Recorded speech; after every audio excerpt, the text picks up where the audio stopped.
Here we are live in beautiful Marietta at our studio. Welcome to Monster Motivator Live TV, coming to you real, raw, and live every time. This is going to be a dynamite show. If you want to know how to get through those fear barriers, if you want to know how to get through those blockers, this is a true serial entrepreneur we have here. I didn't even realize until we were talking before the show how much she did. She makes me look like I'm standing still. That's how much this woman does. So I just want to give you, I don't know if anybody else calls you this, but I call her the Queen of Kettebells. Okay, so we're gonna call you the Queen of Kettebells. But she has a local business, and she's a partner in a local business for personal training. But man, there is so much more that we're going to be able to share, so much value. I'm excited to learn so much about what you've been through, what where you are, where you're at, and where you see yourself going. I'm really excited just from a little bit of conversation we had before the show, which we should have videoed. I know, we wasted all the good stuff. I know. Okay, we're done. See ya. Okay, we're done. And we're waiting for Cindy to jump on the phone so she can let me know who jumped on and questions. If we can't get her hooked up, then I'll run over there and read them. How about that? So Jennifer, introduce yourself. Let everyone know who you are and how you got here. Wow, that's quite a long journey. But my name is Jen Warnock. I'm a 45-year-old mom. Okay. I've been living here in Marietta since, well, September. I was supposed to move into Marietta September 11th of 2001. Oh, wow. Yeah, which wow. we know did not happen. Yes. So we were supposed to close escrow on September 12th. We'd been staying with family before that. We were, kind of bouncing up the freeway from San Diego through Escondido and then here to Marietta. Okay. And yeah, I mean, we've been in the valley, gosh, it's, what is that, 15 years now? Yeah, because we just had the 15-year anniversary yeah. of the, it's wild. It's absolutely wild I know. that it's that fast and that quick. And we always tell people, we can't get that back. We can't get this time back. So I always, you're either spending it or you're investing it. You decide. But let's go back a little bit. So where are you originally from? Where were you born? Where were you raised? Okay. I was born in Columbus, Ohio. Oh, which Midwest girl. Yeah, but right. I don't remember it. We moved to Newport Beach when I was in, I know, seriously, when I was halfway through kindergarten. I mean, that's like getting a lottery ticket. I know, but then we ripped it up and moved to Lake Forest instead.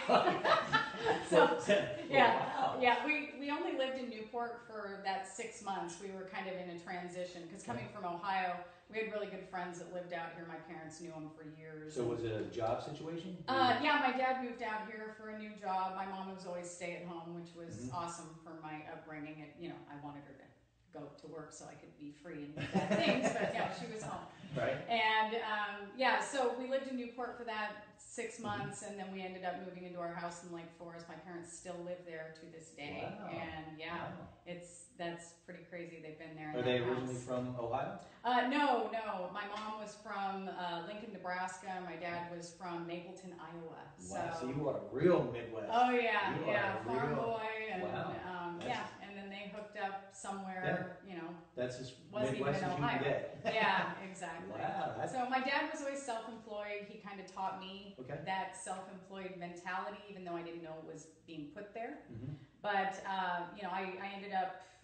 I was a dancer as a kid. I loved dancing, and I heard a stat over the weekend that our self-esteem actually peaks at age 9. Really? And after that, it kind of takes a slow nosedive until we see you figure it out, right? Yeah, right. absolutely. And that makes a lot of sense because I love talking about and learning about the mind and how it works and the conscious and the subconscious in it. And when they're little babies, little infants, toddlers, their self-images, their subconscious is open like a sponge.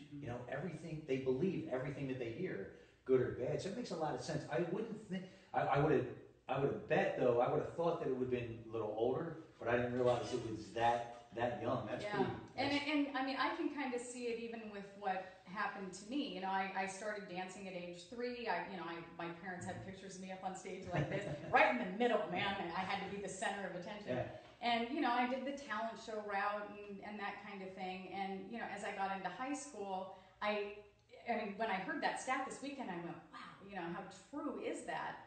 That I started to withdraw a little bit more. And, you know, I was still into drama, but I was never the lead, and I didn't want to, you know, you start to shy back. Yeah. And, you know, by the time I went to college at San Diego State, I know I was a state girl.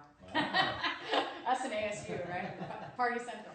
But it was a lot of fun. But when I went down there, I wanted to be an English major and a drama minor, thinking that I was going to go into teaching. Okay. And I tried out for the San Diego State cheer squad. Okay. And both things, as I look back, and you look back at those moments where it was like, oh, I shoulda, I wish I would've. Or if I did. If I did, where would I be? Right. And, you know, two of those things, I was a drama minor, I did graduate, but I was terrified. Like, people are shocked when I tell them that I would stand there and my voice would shake. So I couldn't get through my stuff. It was awful. Like, so if we go back a little bit, like you said, as you were getting older from a little girl, you started to feel like your self-image was kind of going down. Yeah. Where do you think that came from?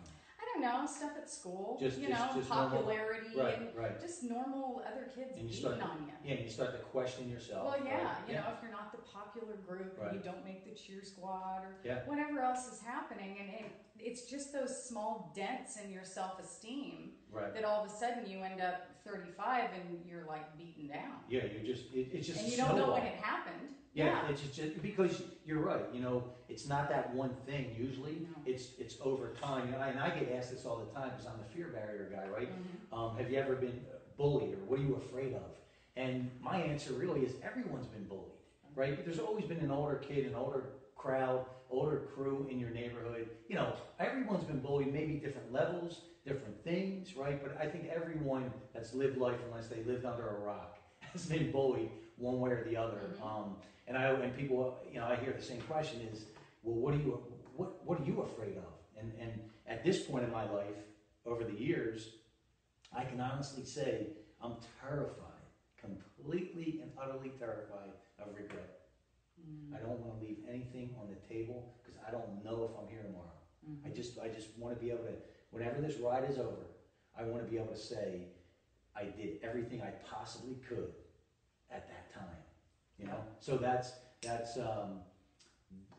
kind of my take on things. That's my rant for the day. And I love it because that's the way to live. I mean, there's so many times in everybody's life where you can look. You know, the day that I had made finals for San Diego State cheer and I chickened out and I didn't go back to the final thing. Right. I mean, what would have happened? Where that road would have gone this way, and instead it went this way for a while. And again, I don't have regrets, but I do have a lot of. Lot of what ifs. Yeah, what ifs. Exactly. And we all do, right? Yeah. Because that's life. And I think the way to win, if you want to use a word, right, win, is to learn from that and say, you know what, if I really feel it, let me just go with it, you know? But that takes time, it takes work. And just like personal development, right? Yes. Or physical development, I mean, personal training, it's the same as personal development. It's every day. It's a lifestyle, right? It's not just read this book and your whole life is over. Read that chapter and it's done. It's not eat good today, right? And you're in great shape. That's just not the way life is. You have to earn it. So they're so parallel, what you do and what I do. Absolutely. That it's interesting. It's all about the lifestyle change. So the cheerleading squad, what made you decide not, like, what do you think at that moment? Oh, it was fear. It was just absolute straight up fear. And a fear of not making it? No, I knew I was going to make it. Wow. Really? No, I've been told.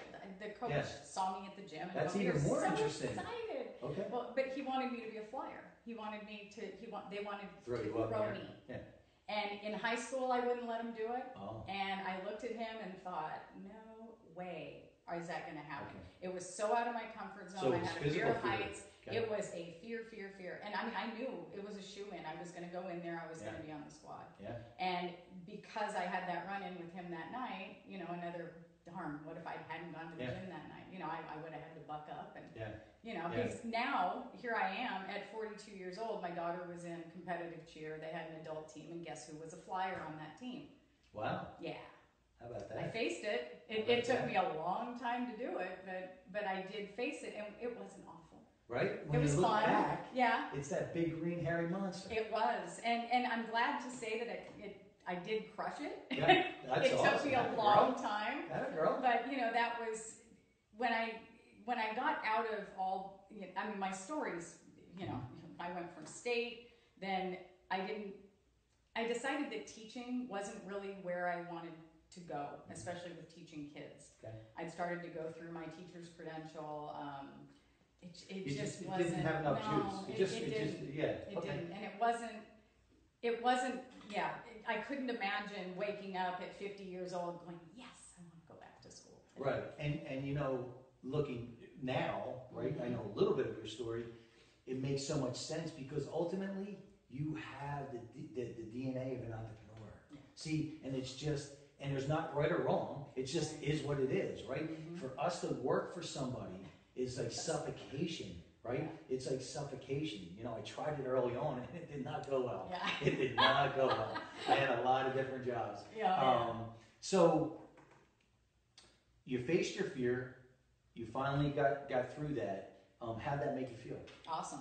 I mean, it was, it was, I mean, I've had a few of those moments, which you'll hear from me. It's been an awesome pattern the last few years of going back and saying, okay, that shouldn't, you know, that needs to be fixed. Okay, so that's great. No, but that's so cool because people are going to, now they're saying, okay, Jen, great, you did it. Yeah. You can do it, but how can I do it? So where are we at with that in your mind, in the way you think through things? How were you able to start crushing those fear barriers? Well, I mean, it really took a rock bottom moment. You know, I mean, after I went to school, I ended up, you know, I did graduate from San Diego State. I have a degree that'll get me maybe a job at Starbucks. I'm an American Lit major. You know, I spent the next, I don't know, a lot of time. But I got married. I had a beautiful daughter that I still have. She's 16 now. During my marriage, we owned 7 different businesses in 10.5 years of marriage and a couple of years of dating. I want to talk about that. That's pretty wild. Yeah, it was. And really, you know, he had already had one of the businesses when I met him. Your ex-wife? Oh, your ex-husband. Yeah, and so, you know, I was coming out of college. I didn't know what I wanted to do. I had a degree. I didn't want to teach. He had a business, and it was an easy fit. Hey, I can answer the phone. I'm good at that. Yeah. You know, and I wasn't real clear as to where I was going, and I found a place to go. Yeah. It wasn't the desired place, right. but it was working. Right, and then you probably started to figure out, oh, I can do more in this. I can do more in this. I can do more in this, and that's what happened with my first business. My ex-wife became, you know, really the back end, you know, all the paperwork, all the, you know, tax stuff. You can't be good at everything. Oh man. You have to have that other person, whether it's your spouse or someone you can bring in. Enhance those. Because if you're trying to do all the things you're strong at and all the things that you're weak at, you're screwing up the things you're strong at and you're still going to be weak. God bless you. Amen. It's just 100%. Yeah. Because you know, enhance your weaknesses and double down, triple down, quadruple down on those strengths. Yep, absolutely. Cindy, did we have any luck getting on? No, we're still trying to work on the connection. Okay, I know we had a few people jump on. Let me just say hello until we can get this connection. Kevin Jones, thank you so much. Great timing, Kevin. We're just working out a collaboration. He is the president of Millionaires Against Bullying. So you were talking about feeling like you were bullied, you know, as we all have been, right? Great organization. Kevin, thank you for jumping on. Stephanie, she just joined in. Thank you, Steph. Lisa James, awesome. I just did her podcast. Christina, thank you for jumping on and taking the time. Lisa said hi. Hi. So. And then if we can get Cindy on, you won't have to see my mug right up front. So 10 businesses 7 businesses. 7 businesses in 10 years. 7 businesses in 10 years with a little girl. Wow. Yeah. Wow. So you were married 10 years? I was married 10 and a half years. Okay. So 7 businesses. Now, when you met him, you came on his first business. Business number 1. Which was? We had a window cleaning business. Okay. And that was down in San Diego. We were still down in kind of Scripps Ranch, Mira Mesa area. Okay. And so we had the window cleaning business. He already had it, and it was kind of a natural fit. We bought a blind cleaning business to go in with that. Right. And so we were doing blind cleaning and window cleaning, but then we were also getting into the garage floor coatings. Now, were these franchises or were they? No, they were just us. Okay. It was brand new startups, just on all of them. Yeah, okay. Sparkle blinds we bought, but it was a single owner, and I mean it was the craziest thing ever. It took up the entire warehouse space of this place, and it looked like a big car wash for blinds. So you'd drive out to somebody's house, you'd take their blinds, you'd hook them up to this thing, you'd run them through the car wash, let them dry, take them back. Wow. Yeah, but I mean this is back in 96. Wow. I mean this is a long time ago. So now there's a lot easier, better methods. I'm sure Right. that Sparkle Blinds, we've sold it, I'm sure it's long gone. If not, hi guys. But so yeah, we started phasing into the garage floor coatings because that was kind of a new thing. At the time, they didn't offer garage floor coatings as an option in Southern California. They just didn't. Okay. And we saw that as being something that was going to be viable for the future, exactly. And so we got in with all the home shows and the big builders and the KB Homes and Standard Pacific and all that. And that was a lot of fun. I mean, with that company, we ended up having 36, 38 employees. Wow. It was crazy. It was wow. So things just started to really. That became your home base. Business? Yeah. Well, I mean, it started with me. I mean, literally driving to people's homes, measuring the garage floor, actually laying the epoxy coatings myself. I love it. I have my work boots on, and then I go back and I do the paperwork, and and he was more the talker because I was still really shy at that point. I was not going to go. He was the front guy. He was the front guy, and he was the idea guy, and I was the guy that would go, well, I got to figure out how to build a website. Not only that, you were the office manager. General manager and the labor. The estimator. Right. Oh yeah, I did it all. We even had my mom in on that one. If wow. I mean, how cool is that? Just get it done. Lace up your boots, get it done. And how old was your daughter at that time? She wasn't around yet at that point. Okay. Yeah. Okay. So she ended up coming in toward the end of that. Okay. But then we were contracting with other guys that were doing garage cabinets. So, my entrepreneurial ex-husband said, well, we should just start doing our own garage cabinet business. So, yes. So then we bought all the equipment and we got bigger spaces and more stuff. And instead of subcontracting it out, we started doing that work as well. So and you were managing the window cleaning? No, luckily, about that time when everything started to take off with the coatings. Was when we sold the window cleaning and didn't make sense. Yeah, because we couldn't do both anymore. Right. And it sounds like it's much more profitable. Yeah, and really, he was kind of over the other one. Once you get bored of a business, sell it. When you're an entrepreneur, isn't it? It's so true. Because if you're not excited anymore, it's just gonna go down. It really is because you don't have that juice, and that was one of my major aha moments. Had my first business. And I was 4 years in, and I just wanted out, but I was afraid.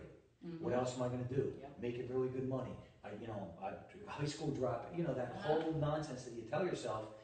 And a motorcycle accident, one weekend just changed everything because it made me realize that tomorrow's not guaranteed. And from that point on, I never had a problem building and selling a business and just moving on. Even a lot of different other aspects of my life, just being okay with moving on. So I get it.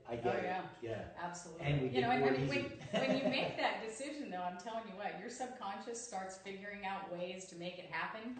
Even if you're still afraid and thinking you're going to stay, your brain's already figuring out ways to get out, and now you're so conflicted, nothing's going to go right. Right. So I'd never say that you were lucky for getting in the accident to just go. Well, stop. But that's what happened, right? Yeah. There was an aha moment like we all had. But I also, like everyone else, you always have two choices. You could still go back into safety, or you can, that can push you out of the nest and you can keep moving forward. And the other thing that you mentioned was when you make that decision, right? And that's all it is. It's just a decision. Once you start to take that action, the people and circumstances start to really come in to make it happen. The only problem with us entrepreneurs, it never happens quick enough. Well, I want everything yesterday. You know? That's just who I am. So now you're 3 or 4 businesses in. You're married for a few years. And your daughter? Yep, then my daughter came around, and that was in 2000. And you were still full on with the businesses? Oh yeah, we were full on with the businesses. And, you know, and I had always intended that when I did get pregnant and have my daughter that I wasn't going to be working. Okay.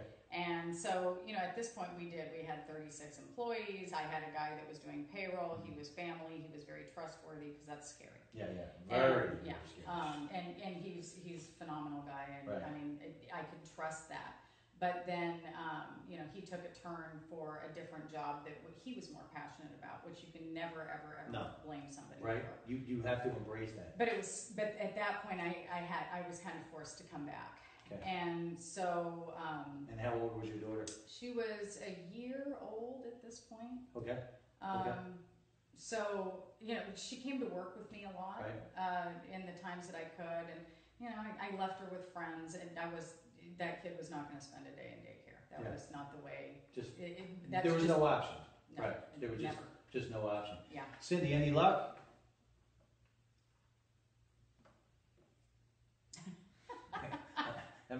That means zero luck. We've lost her. Yeah, I think we did. Let me see if I'll keep checking. Jim, how are you, buddy? Thanks for jumping on. Thanks for taking the time, pal. That's my dad. Oh, okay. Well, you got a great daughter here. She's a beast. She's real monster mode. Patrick Ellis from the Chamber. Hi, Patrick. Thanks, man. I know he's a busy guy with his Shamrock event coming up this weekend, I believe. Nope, next weekend. Next weekend. 23rd and 24th. I will be selling beer tickets on Friday and pouring beer on Saturday. That a girl. Let's give me a shout out. Woohoo! What is it? Yeah, it's the 23rd and 24th in Marietta Town Square Park. And there's lots of bands. It's sponsored by Guinness and Jameson. How can you lose? It's a blast. It's going to be really, really fun. So it's a blast. Tickets are cheap, dirt cheap for what it is. I think it's $40 for 2 days. And the food is awesome. Yeah. The vendors are awesome. Awesome guys. And Patrick, thank you so much for taking the time to jump on. So now, I guess things are starting to impact the relationship. Things are starting to, you know, you have so many balls in the air, right? Yeah.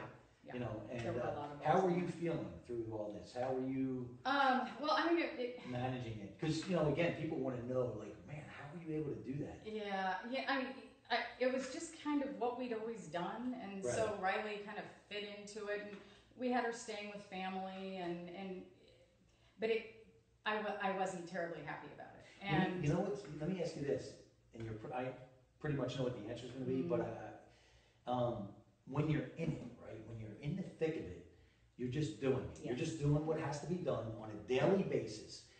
But when you get removed from it, after a little bit of time, when you look back, you're like, how did I ever, it was craziness, right? And that's how I look back at the restaurant, Bully Burgers. It was just like a whirlwind for a year. Did you keep a journal during that time?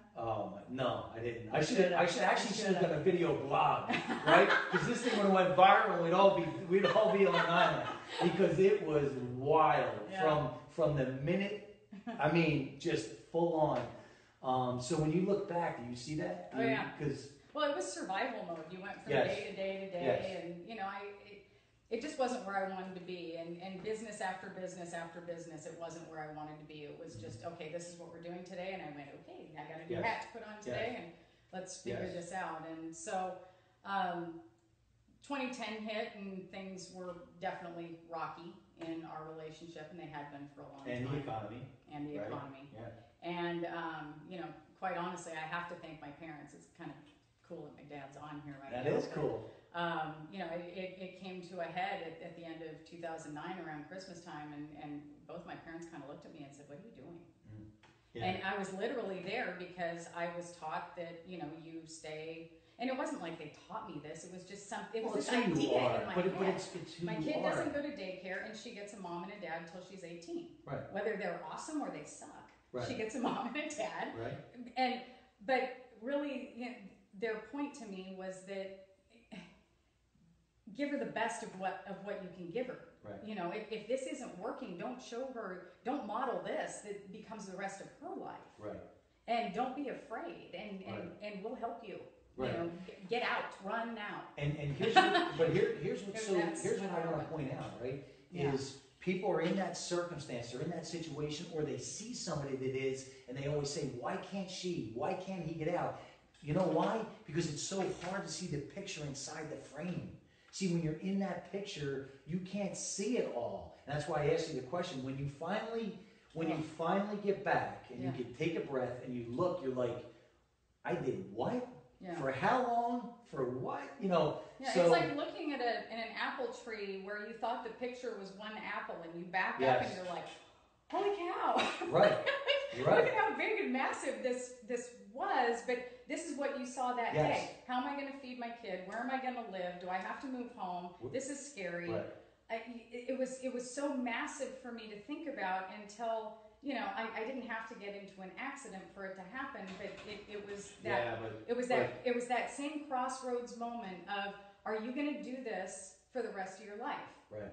You know, are you really going to wait another 7 years and, well, gosh, my daughter was 9, so I don't do math, another 9 years to, you know, to step out and to change things for yourself? Are you going to get older? Are you going to let more time pass you by? Are you going to show her how you can be strong, or are you going to sit back and show her how to just survive? Listen, it's 100% what you said. And let me back up a second too, because, you know, like you said, and it's so easy for us not to give ourselves that credit, right? But I'm not going to let you do that, because at the end of the day, you didn't have a physical motorcycle accident, but you emotionally felt like you were in a train wreck. I mean, look, let's face it, right? I've been there. So it's not so, I just happen to have, see, life gives you tests.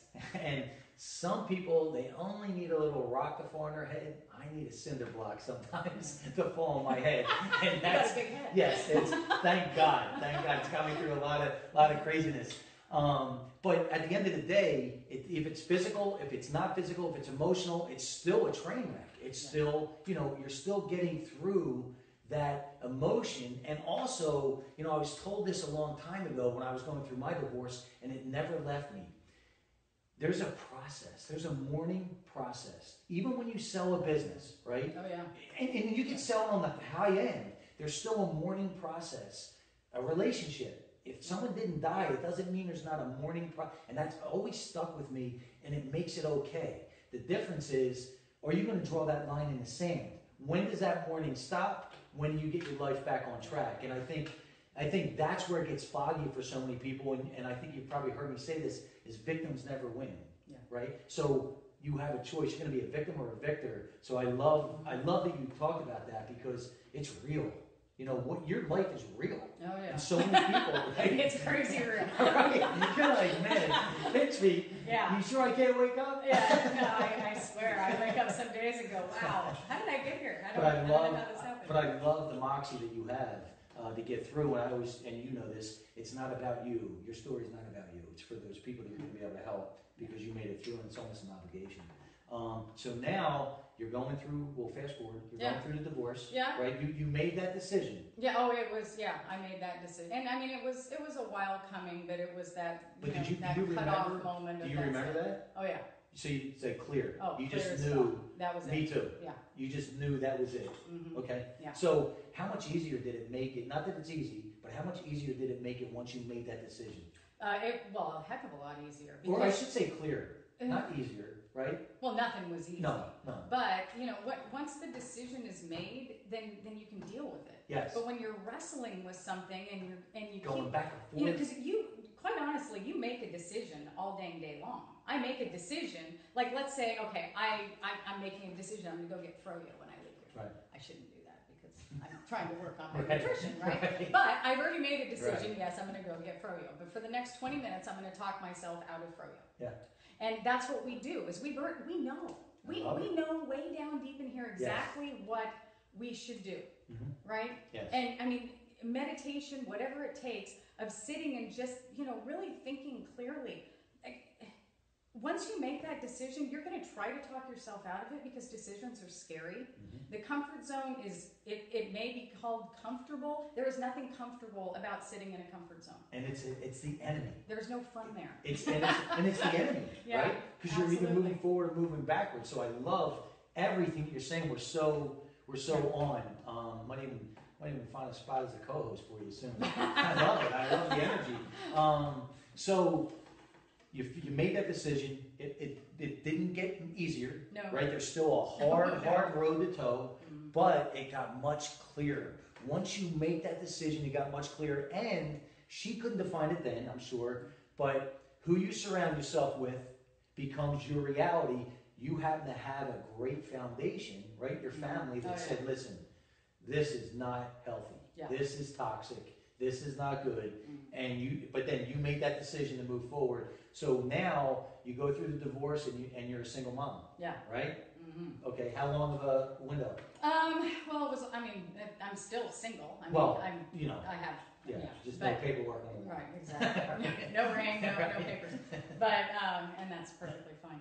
But there was this mystical 99 weeks because we owned business together when we got divorced, right? You don't keep working there. Right. It doesn't work that way. You lost your job. Yeah. You're unemployed. I lost it all. I'm suddenly unemployed. Let me just see if Cindy, Cindy, were you able to click on? I'm here. Oh, man.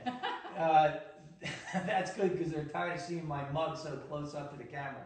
What, anybody jump on? I know we talked to Jim.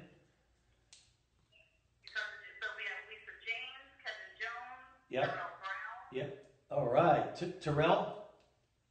Jarrell. Jarrell, thank you, man. Thank you so much for jumping on. I just can't read it from here. I know I can see we have Evan Williams. Evan, man, thank you for the love. Thank you for jumping on. And this girl is bringing the heat. And this is the real world stuff that why I even wanted to do Monster Motivator TV because of this, right? Because of what you bring. So thank you for doing that. Echo Smith, single mom, figuring out how to make it happen, picking herself back up, wiping herself off, and moving forward. So she's a beast. Did she leave a comment? I just can't read it. People just saying hello. We support you. Thank you for the shout out. Did Echo write a comment? Who? Echo Smith. No. Oh yes. Some people are only in life for one time. Knowing when the time is up can be hard to see. Yes, like we talked about, exactly. It's seeing that picture inside the frame, right? You just happen to have somebody show you, what was going on. Absolutely. So now you're going through the divorce. You're a single mom, and I had the mythical 99 weeks of unemployment to figure out what in the world I was going to do with the next half of my life. I was 39 years old. Okay. I was about 20 pounds overweight, and Really? yeah. Okay. You let yourself go. And I really was at a crossroads of that time because, again, my English major degree, I didn't want to teach. I didn't want to go back to school. Right. It doesn't get you a job. You can go back and get a master's with your associate's degree, but, I wasn't sure what to do. And I started going the single mom route of maybe I'll be an x-ray technician or an ultrasound technician. Yeah. That was the big thing when I got divorced. I was trying to find something that was going to pay because just as I said before, my kid was not going to spend a single day in daycare. And you were looking for security. Yeah. It's only real. Yeah. It's real. And I wasn't going to go back to work. And if I did have to move home, I was going to do that. But, and really my social circle kind of dried up at the same time because my best friend was my ex-husband's niece. Your best friend. Oh. Yes. So it was like I went from one weekend of, I'm doing this Saturday and this Sunday, and then the next weekend I'm like, crickets. Right. Right. Where'd everybody go? What happened? Yeah, exactly. So it was kind of crazy, and I ended up really pouring myself into my gym. Okay. And so I would go at 4 o'clock and I would leave when they closed. And I just hung out there all the time. I'd been working out there, but, not to this degree. So, I still think I'm really lucky that I've seen people go one way or the other. You Yes. either go down the wine Yes. bottle or you go to the gym. Isn't it? And that's me. That's Yeah. that's my therapy. Yeah, me Right? too.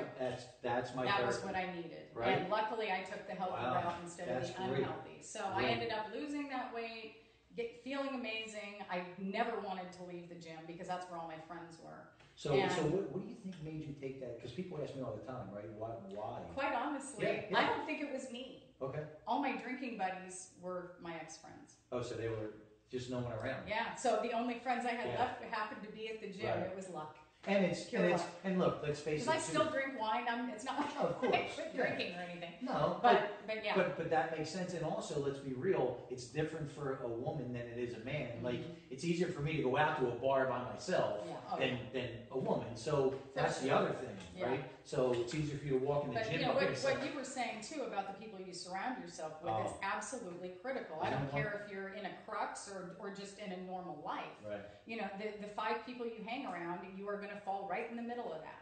And- And if all 5 of them are hanging out So at the true. bars every weekend and not doing much, they Where may are you be a gonna lot be? of fun, but where are you going to be? You're right. Exactly. And so again, I mean, it was luck Yeah. more than anything that happened, and I ended up at my gym, and my 5 best friends ended up being the trainer and 4 girls that worked out there. But it's so true, and, Yeah.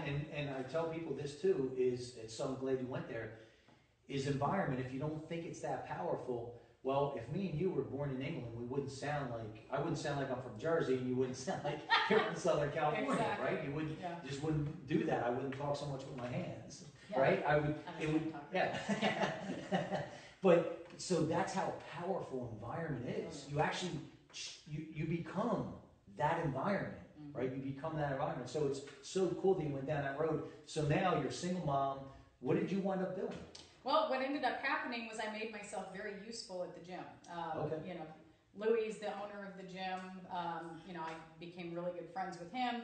He's a one-man show in there. So if he needed to go somewhere on a Saturday, I'm like, please don't close the gym. I have nowhere to go. So this is the gym. Yeah, this is the gym. This is the gym. This is the gym. Oh, wow. Yeah, so I just would say, Wow. give me the keys. I'll run the class. It's cool. You know, that was my whole. I didn't want him to Yeah, close he's it like, for where a you day. been all my life? I know, and here I am falling back into the, sure, babe, I'll manage your business. Why Right, not? right. I'm so good at that. I've done that for the last couple of years. But that's your outlet, right? Yeah. It's a little different, I'm But sure, than This garage I really doors. loved. I was just gonna You say. know, that's the whole thing. Right. I enjoyed the heck out of it. For the Right. first time, Right. I was doing something that I just loved every minute of. Right. You know, I'd get there and I was excited. And I was Yeah. excited And it to gave see it- the people that it gave came it back in. to you. It gave it back, that Yeah. fulfillment, right? Absolutely. That fulfillment. And I wanted to do that, but the problem was he was a one-man show. He'd always done things quite well on his own. Yeah. I wasn't really adding value. You know what I mean? Mhm. I mean, I could make sure that he could take a day off. Right. But, you know, at the same time, things, you know, we became better friends. We started Sure. dating as time went on. And I will forever thank him, no matter what happens in my life, for him sitting down in front of me one day and saying, okay, you got this many weeks left, right?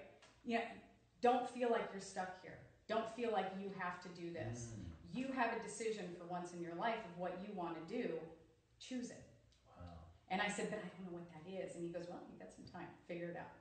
But he gave you that. And he said, you can stay here. I Mhm. will help you. You can, you know, Yeah. move in, whatever. Let's take this time. Don't jump into a job. You know, I'll make Yeah, sure that that's- Riley, you know, gets to That's school. awesome. We all moved in. And I mean, it's, again, I've been very, very lucky where I do wake up in the morning and go, wow, you know, how did I get Right. here? But also, like I said, you know what? I won't even let you go there because you did what needed to be done. Right. Right? You weren't the victim. You took the action. So those people and those circumstances came into your life. So I always, you know what, man? It isn't luck. It's you created that. You attracted that into your life because of who you are and what you were willing to do and what you were willing to do at the right times. And I want that. I want to hit home on that because you really deserve to own that. Yeah. Right? And whoever else is out there listening to this, and if they've gone through similar things, you need to own that too because that helps build your self-image. And guess what? It's true. It's true. right? Part of that too, though, is belief and staying positive. Huge. Because I could have easily said, "Oh, this will never work," and "Oh, I should just get a job." Yeah. But I was dead set. No, this is going to happen. Right. and it is going to happen. And let's be real. Yeah. It's not like there wasn't times that you did second guess yourself. Oh yeah, or have bad days. Right, because we're human, right? Absolutely. But she kept her eye on the prize, and here's the other thing that's so cool. Again, different, same recipe, different ingredients. Is your why was bigger than you. Your why was your daughter, right? Your why was your family. 100%. So so you become unstoppable, right? Yeah, nothing was getting in my way. Exactly. Yeah. And whether you realize it or not, I don't know if you know this, but you're part of a very special group, which I call the baddest human beings on the planet, a good woman. I mean, let's just be real. Let's really keep it real. My first business, I always tell this story. My first business, my office manager, Robin, ran that business. On Fridays, I would say to her, "What are you doing this weekend?" And she'd tell me, and she's very quiet, very quiet girl, and she'd tell me, I said, "Listen, don't get crazy. I need you on Monday." I told her I was going to put her in the boatmobile so nothing happened to her. Because she did everything, honestly. So you're part of a very elite group. So just letting you know. So now you decided you're going to stay in the gym. Yep. You decided that you're going to bring your value, right? And you guys I still didn't quite know what that was at that point. So here's what ended up happening. Okay. This is how I ended up adding value, which again was bizarre. We had a client walk in about, I can't remember, 2012-ish, end of the year, and she wanted to do a bikini competition. Okay. And I'm 5'1", I'm short. Doing bikini stuff was never really on the radar for me. And she said, "Can we do this strictly with kettlebells?" And I was thinking, well, I'm in pretty good shape, maybe. And everything I'd seen from the fitness world was, you did 2 hours of cardio. If you want to do a show, you're going to do 2 hours of cardio. You're going to go back and you're going to do your weights. It's a part-time job. Crazy diet, asparagus and tilapia, blah, blah, blah. And, Yeah. And so, I thought, what if it could be done? How cool would that be? Project, so I'm like, yay, let's do it. So I tell her, let's do it. So I spend a month and a half, totally researching this. How can I make this work? And telling people about it. I'm going to start a blog. Because it was a project. It was something fun. It's something I could be excited about. And it was challenging. Yes. Right? And it's outside your comfort zone. Yes. Right. Well, I wasn't quite thinking about the whole getting up and competing part. I was just trying to get into this shape that I could do it. Right. And so, and I ended up being the only one who stuck it. She was like, "Whoa, I was just going to think about this." I'm like, no, let's go. And so I ended up doing that show in March of 2013 without a coach. I had no clue what I was doing. I didn't even know where the judges were. I was just like, yeah. And I ended up taking 4th place out of 16 in Masters 35A, which is the hardest division of the NPC. And it truly is, because the women, they're 35 to 44, they're short, so they're Asian and cute, and they have the money and the time because their kids are older. So it is the next division up, there's 4 women competing. We've got 16 in 35A. But irregardless, I'm thinking finish line. Okay, finish line is standing there and going, yay, and maybe taking a trophy home. But I was standing there, and I've got my friends in the audience, and I'm looking at them, and I'm going, this would be so awesome for her confidence, dude, if she could stand up here. And then I kept thinking, what about, and I'm going, what about this for, I'm swirling all over the place. And by the time I got back to the gym, I'm like, oh my gosh, guys, you have to do this. Because it turned out to be something, I thought it was going to be a bunch of catty bitches sitting up there. And it wasn't. It was such a camaraderie of women who got the journey. Yes. It wasn't all about standing there and looking hot. No. It was, oh, my boyfriend can't wait until we can go out to dinner, or it was exactly, here, have some M&Ms, that kind of thing, where it was a bunch of women who got each other. Yep. And I was thinking, but everybody was so confident and happy, and I knew the women that I was training with in the gym, and I kept thinking, if so-and-so could just feel this for one day. Wow. And so, it was like an epiphany. I'm like, I have to pass this on. This is what I could do. And so I did. I started the bikini team. I had to change the diet up quite a bit. I had to, because what I was doing was really unhealthy, and I found a solution for that. And, but I did. I started a very small bikini team, masters only, 35 and up. I did make a couple exceptions for girls that I really liked. But it was a way for me to, again, to be able to pass that feeling along, to give them, especially in a gym environment, you know, you train for what? Right. To go on vacation and gain it back? Right. I mean, usually that's about what it is. That's it. And never, when you finish a diet, unless you're on The Biggest Loser, do your friends come and throw flowers at you and celebrate you for going on a diet. Right. Wow, you did all your workouts. But this is an arena for that. And the confidence, and I mean, I have a really, really good friend. I think she was 47 at the time that she competed, and she was a divorced mom, and just so many things going on. She had an extra like 40 or 50 pounds on her when I first met her. And she used to walk into the gym like this. And she'd walk in kind of all slumped, and as she was training, you know, her shoulder, it was this weird progression until the day after her show, she walked in that gym like this. Wow. And it was so cool to see, because it's not about a bikini, and it's not about a dumb trophy, because those shows are expensive and you don't win anything. No, there's nothing. But what you win is in here. It's just, I love it.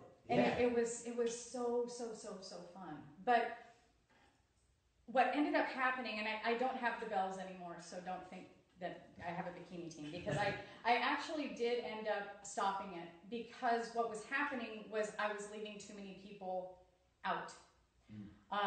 When you're training for something like that, it's very, very focused, and I was trying to figure out a way to have, you know, like the Bells supporters or something that train by our sides but don't actually do the show, but they weren't getting it. They weren't getting that final piece, and I felt like I was too narrowly focused on the amount of people I could help. Yeah. And it's the same thing with kettlebells. Kettlebells aren't the be-all, end-all of working out. Right. You know, they scare people sometimes. Right. They're like, oh, what's that thing? It's like big and heavy, and it's got, you know, it's a cannonball, and I don't want to touch that thing. Right. But, you know, when you can really, as long as you've got something that you can stick to, it doesn't matter. But it's finding the support. It's finding, you know, the camaraderie. It's finding that confidence. And, you know, it's more than just being in a gym environment. Right. You know, and what I like about this, really passionate. What I love about this too is for you, right? You found some fulfillment. Oh yeah. Like you found somewhere to fulfill that void that we all have, because that's ultimately, to me, that's the definition of happiness, is fulfillment. Yeah. That is the definition of happiness. Whatever that is for you, you found that. And then, interesting, right? The ones that weren't going to compete, but were still trying to be in that world, could never get to that next level, you know, because for lack of a better way, there wasn't enough skin in the game. Yeah. You know, so that's how we're built. Again, you're either, and I always, you know, especially our personalities, we're either all in or we're all out, you know, and to be only partway in, it's just not going to be the same. No. It can't. It just can't. It can't be the same. So now you guys are partners in your business, and you're helping run everything and doing your thing. Yeah, and I mean, I was able to bring in a lot, you know, bringing in that value. You know, once people saw that I competed, and I started bringing in different clientele than we'd already had, and you know, I mean, we were still catering to our old, but at least I felt like I was adding something to the picture. Plus being a female. You're just adding. Well, I became the face of the gym. It's very funny because people are like, "Oh, you're a kettlebell trainer," and I'm like, "No, I just play one on Facebook." That's right. I mean, seriously, I hold the kettlebell. I look all cute doing it, but I'm not the trainer. Louis is the trainer, and he always has been the trainer. But we went to a high school reunion a couple of years back. It was hysterical, and people kept walking up to him, and you know, they're like, "Oh, you know, who are you? Do I remember you?" Type of thing, you know, because I mean, he's very confident too. So we'd just wander off, you know, at the reunion. And he's like, yeah, I own a kettlebell gym. And they're all, wow, you do too? So does Jen. And he's like, wait, what? Wait a minute. That's my gym. Right. There's value, girl. You just brought the value. I'm like, well. If you want security, bring the value. Yeah. That's awesome. So things are going well? Yeah, they're going really, really well. And, you know, it's the entrepreneurial thing we were talking about before. Right. Entrepreneurs, this is why we don't have jobs, because we want to do more all the time. Always. But you know what? Why not? Yeah. Who knows when this ride is over? Cindy, before we wrap up, is there anybody else that jumped on? Aaron Rathman was on there. Kelly's on there. Kelly Fitzgerald?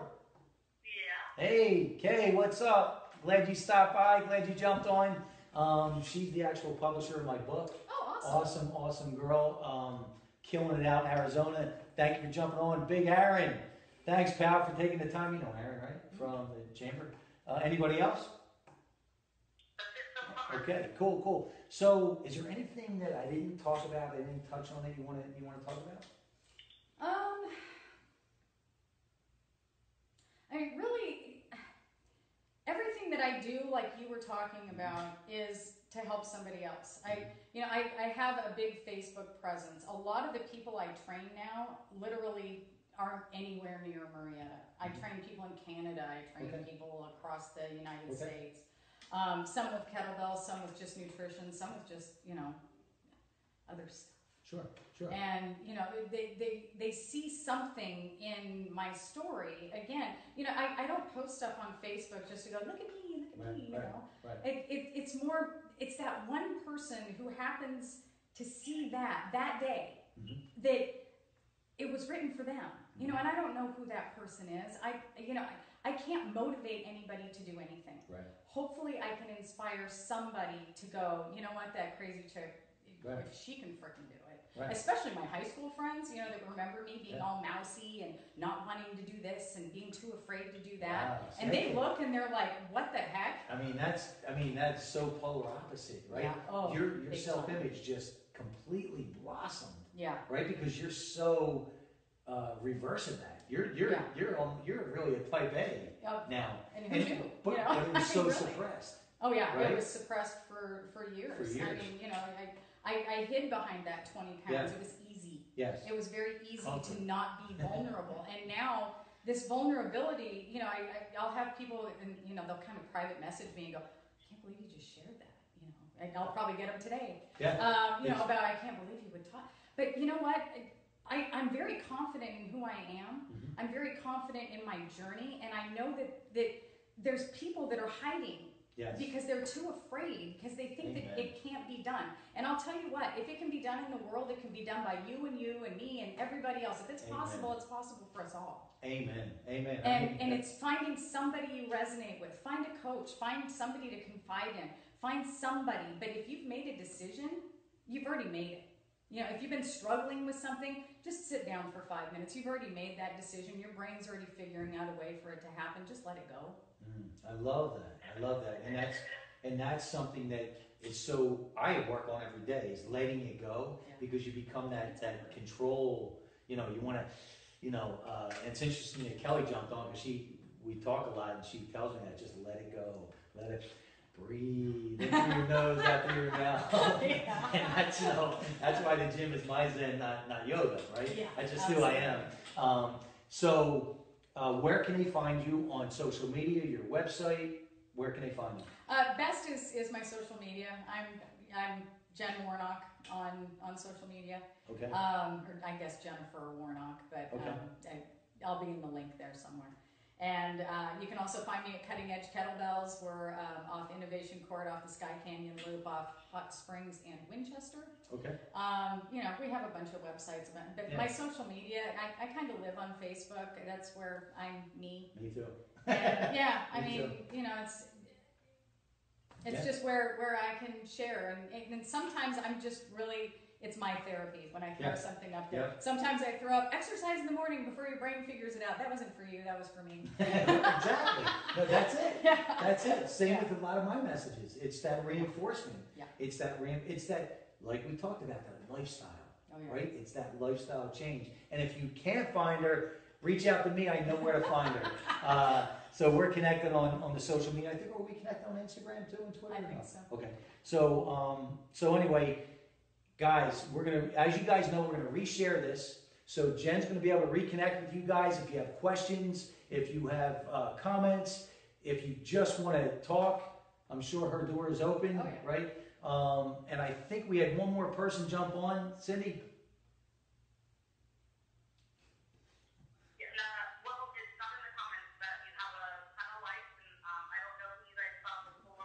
Well, after Aaron, I believe there's one more that jumped on. You can see better than me. I had to buy readers this weekend. That was terrible. Oh, Cheryl. You know what? That's all right. I got you. Cheryl, we were just connecting on Facebook before we jumped on, and I got the okay from her crew to call her Razzie. So Razzie, thank you for jumping on. And then this girl's energy is off the chain. I love it. It's monster mode. So thank you for taking the time, Razzie, for jumping on. And as always, thank you guys for tuning in to Monster Motivator TV. We are real, we are raw, we are live. If you know anybody in the Southern California area that has a message, has a story, has a business, has a nonprofit, whatever it is, we want, and making a difference in their community, we want to be able to share it. We'll come to you, or you come to our studio, and we're very competitive in pricing. It's free, so we're taking all the excuses out.